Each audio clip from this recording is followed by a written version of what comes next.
Y si te dijera que la mayor historia jamás contada es, en realidad, la mentira más grande jamás vendida. Miles de millones han basado su vida en un libro que, bajo la lupa, se desmorona entre errores históricos y leyes inmorales que hoy nos darían náuseas. Desde profecías falsificadas hasta doctrinas inventadas siglos después de Cristo para controlarte. Hoy expondremos los secretos oscuros que la Iglesia ha intentado ocultar durante 2 milenios. La verdad es incómoda, pero es hora de dejar de vivir en una ilusión. Existe una narración que ha perdurado a través de los siglos, un relato de revelación divina, un texto sagrado entregado por la mano del mismo Dios, la fuente última de la verdad y la moralidad. Es una historia en la que miles de millones han depositado su fe, sobre la cual han construido sus vidas y que han defendido con una convicción inquebrantable. Pero, ¿y si esa historia no fuera cierta? ¿Y si las Escrituras, supuesta palabra del Creador, no solo fueran imperfectas, sino que estuvieran repletas de invenciones, contradicciones y falsedades absolutas? ¿Y si los cimientos mismos del cristianismo descansaran sobre una ilusión cuidadosamente construida? La historia posee una capacidad implacable para desmantelar mitos y, cuando se trata de los textos sagrados, la realidad es mucho más inquietante de lo que los creyentes están dispuestos a admitir. La idea de que la Biblia es la palabra inmutable e infalible de Dios se desmorona ante el menor escrutinio. Acontecimientos que supuestamente moldearon el mundo nunca ocurrieron, profecías que se decía predecían el futuro fueron escritas después de los hechos o deliberadamente distorsionadas, leyes morales que hoy se predican como sabiduría divina han sido abandonadas, ignoradas o reescritas.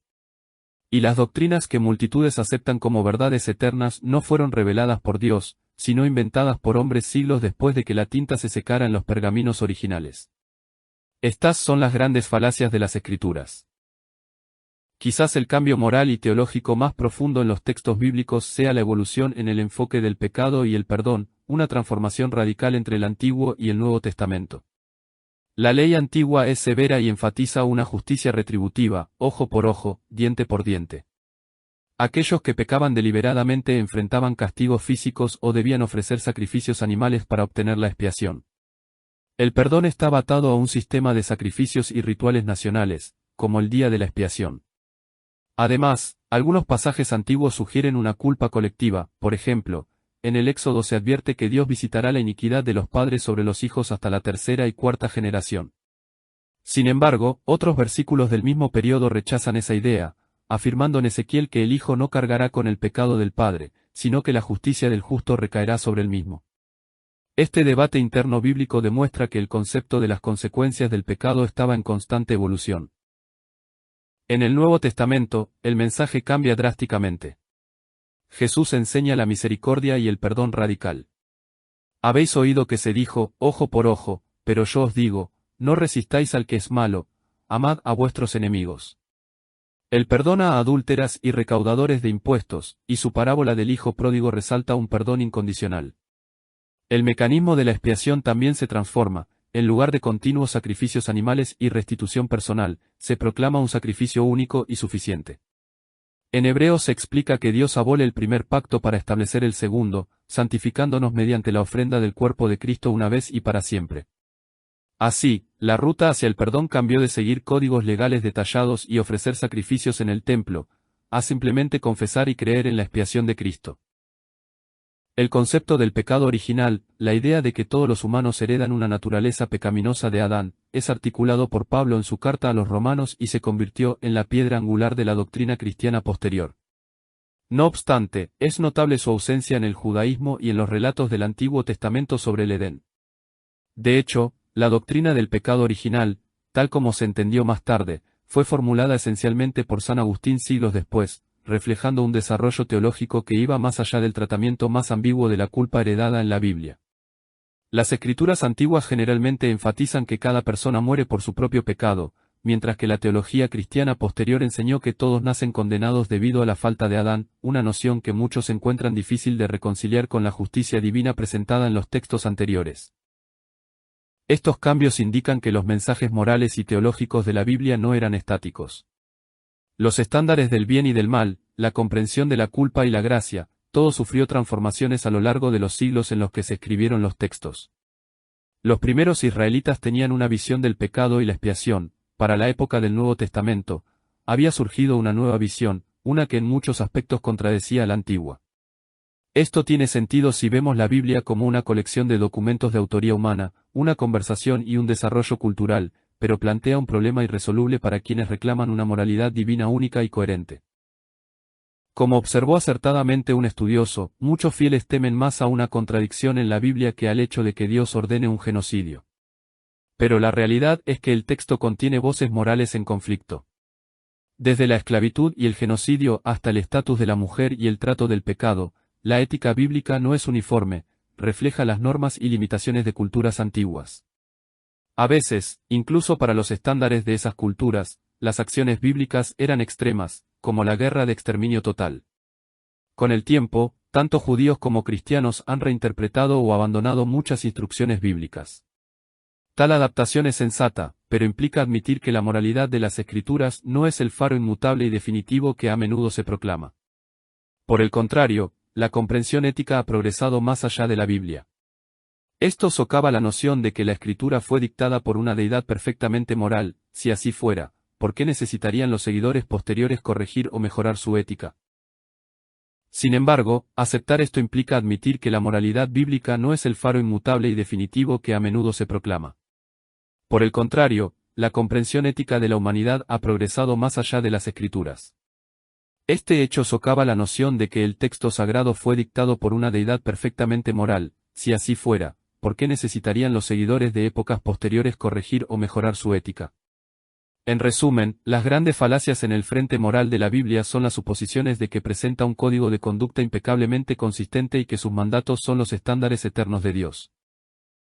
La evidencia demuestra lo contrario. La moralidad bíblica evolucionó, a veces como respuesta a las mismas injusticias que las escrituras anteriores habían condonado. El viaje moral del cristianismo, aboliendo la esclavitud a pesar del permiso bíblico, elevando la monogamia y los derechos de la mujer, suavizando las leyes punitivas y enfatizando el amor sobre la ley, demuestra que gran parte de este progreso fue impulsado por la conciencia y la razón humana, trascendiendo el texto mismo.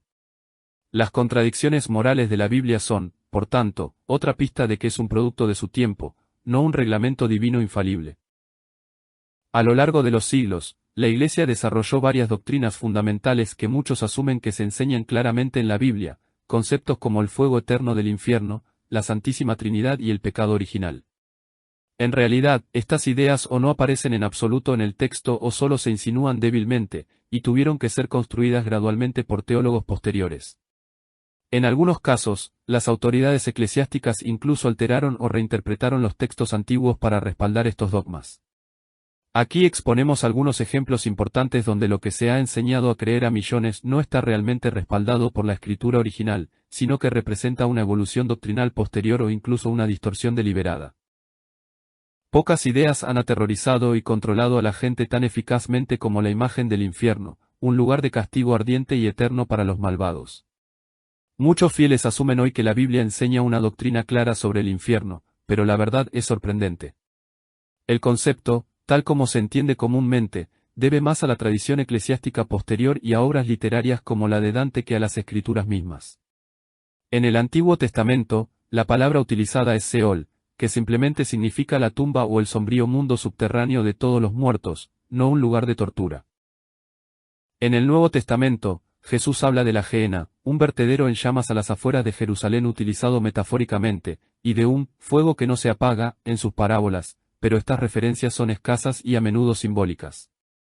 El libro del Apocalipsis menciona un lago de fuego, pero la naturaleza altamente figurativa de este texto hace que no esté claro si se refería a algo literal o si era pura imaginería apocalíptica. En ninguna parte encontramos una descripción sistemática del infierno como un lugar donde las almas son atormentadas conscientemente para siempre. De hecho, estudios recientes señalan que el infierno se menciona con poca frecuencia en la Biblia, y muchas referencias son ambiguas o producto de malas traducciones. La idea de que los malvados sufren eternamente tomó forma en el siglo II después de Cristo como resultado del intercambio cultural en el Mediterráneo, influenciado por las nociones griegas y romanas del más allá. Los primeros padres de la Iglesia, como Tertuliano y Agustín, solidificaron la idea utilizando nociones filosóficas de la inmortalidad del alma, un concepto griego, y combinándola con el lenguaje bíblico del fuego. Es crucial notar que las palabras bíblicas traducidas como infierno tienen significados variados. Por ejemplo, la Gehenna era originalmente un valle donde se quemaba basura y, según algunas fuentes, los cadáveres de criminales. Jesús lo usó como una cruda metáfora de destrucción, cuando dice, temed a aquel que puede destruir el alma y el cuerpo en la Gehenna, significa aniquilación o desgracia más que tortura eterna. Por otro lado, Hades es un término griego equivalente al Seol, que significa el reino de los muertos en general.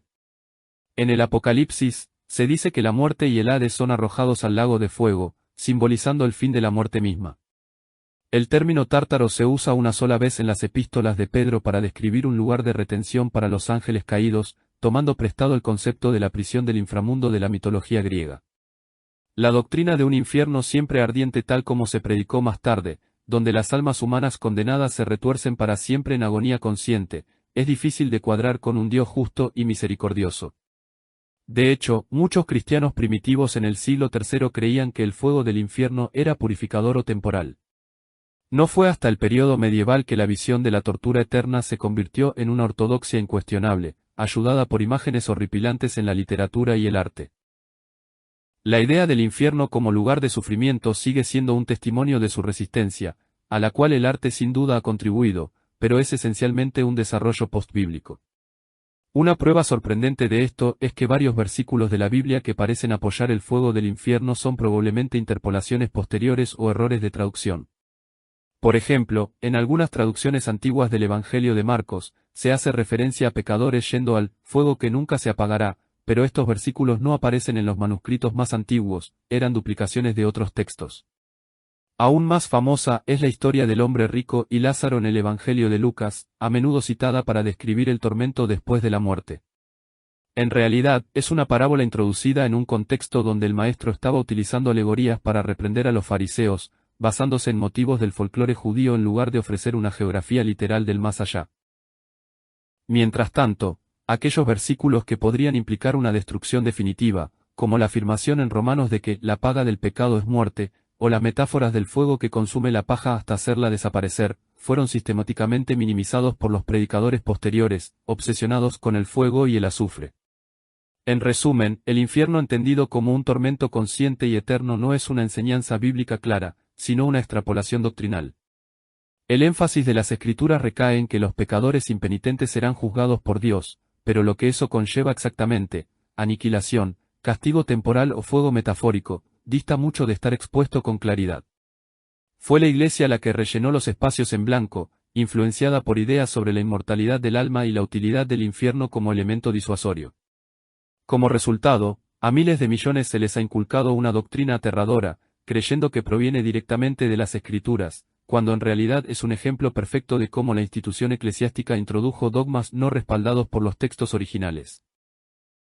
Otro pilar fundamental del cristianismo convencional es la doctrina de la Trinidad, la creencia de que Dios es un ser único en tres personas coiguales, Padre, Hijo y Espíritu Santo. La ironía es mordaz, pues esta compleja formulación teológica no se encuentra explícitamente en ninguna parte de la Biblia. La palabra Trinidad jamás aparece en las Escrituras, y ningún pasaje afirma que Dios sea tres personas.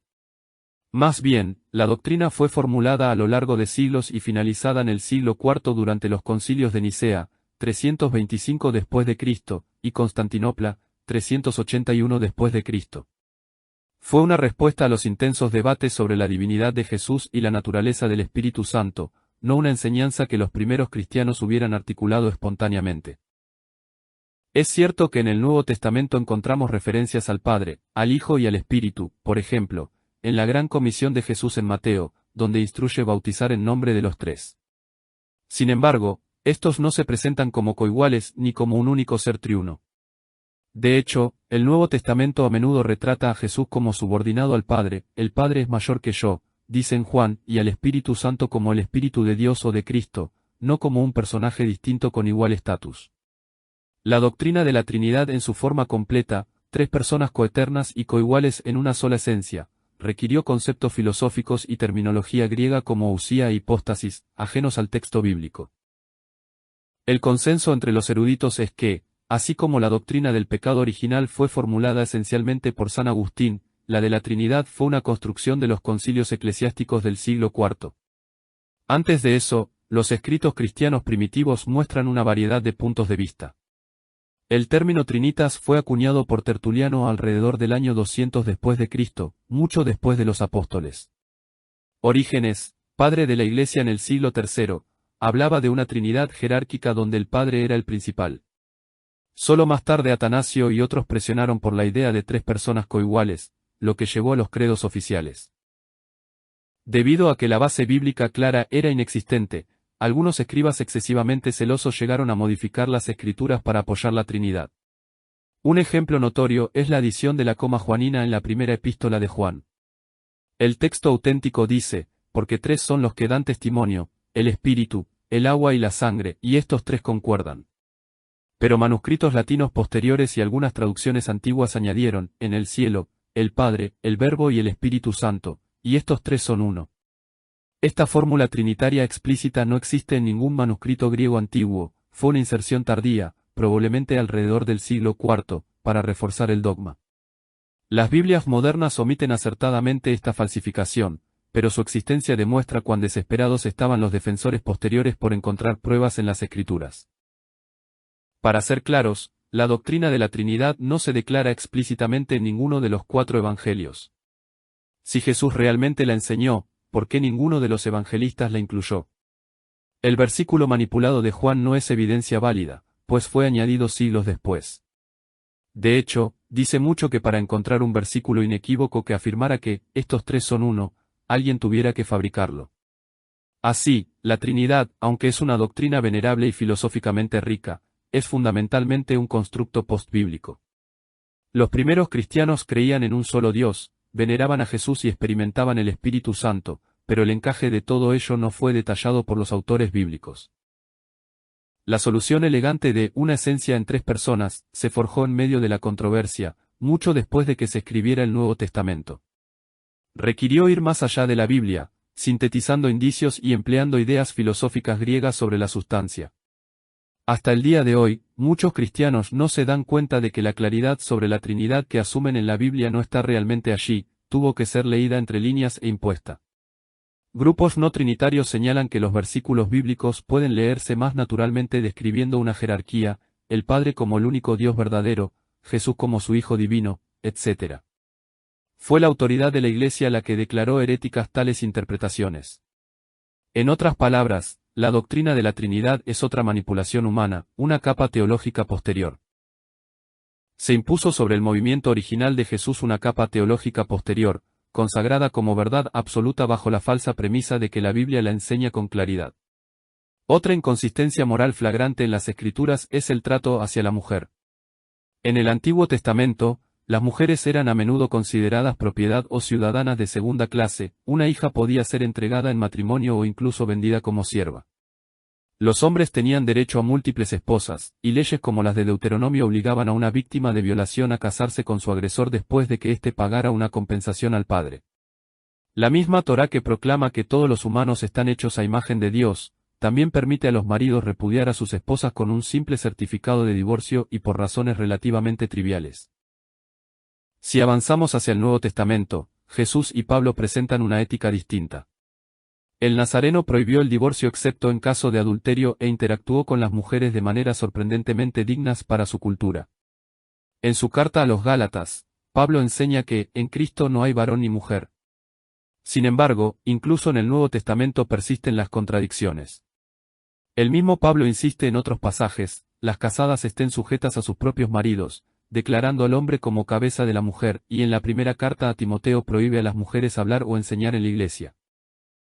Así, la Biblia misma entra en conflicto sobre los roles de género, afirmando a veces la igualdad y el valor espiritual, pero reforzando a menudo el patriarcado y silenciando la voz femenina. Los cristianos modernos rechazan abrumadoramente prácticas como el matrimonio forzado o la poligamia, y muchos apoyan ahora el liderazgo igualitario de las mujeres en la Iglesia y la sociedad, moviéndose efectivamente más allá de los pasajes más restrictivos del texto sagrado.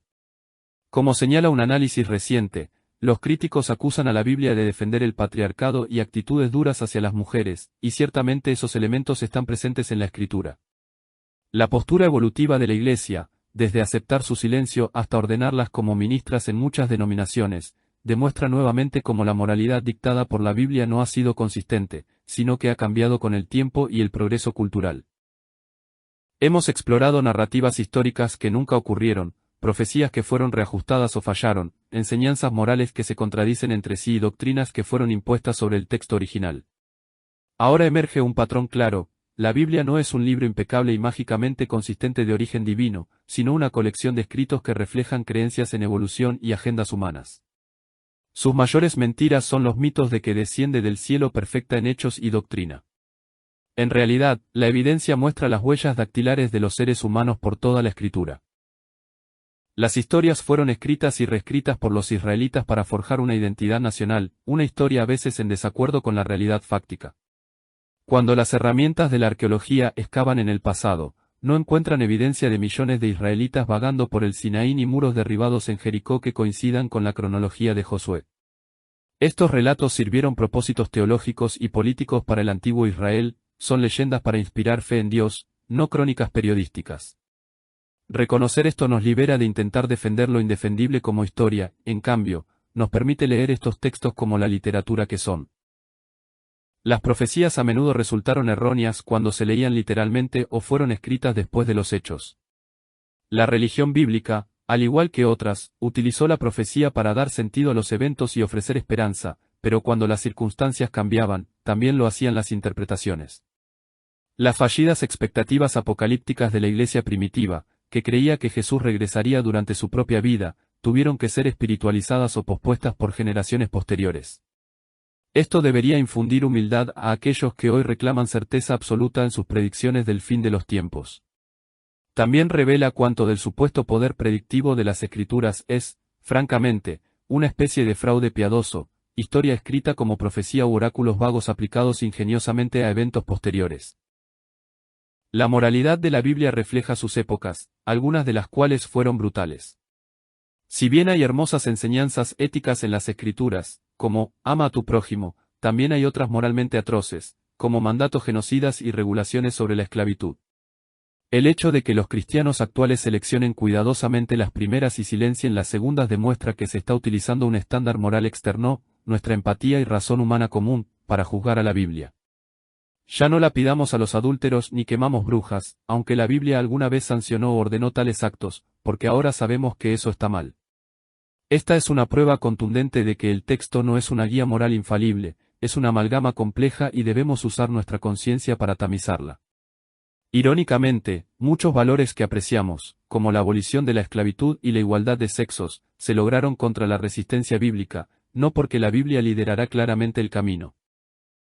Las doctrinas que definen la ortodoxia no fueron entregadas completamente formadas desde el cielo, fueron debatidas y desarrolladas por eclesiásticos falibles.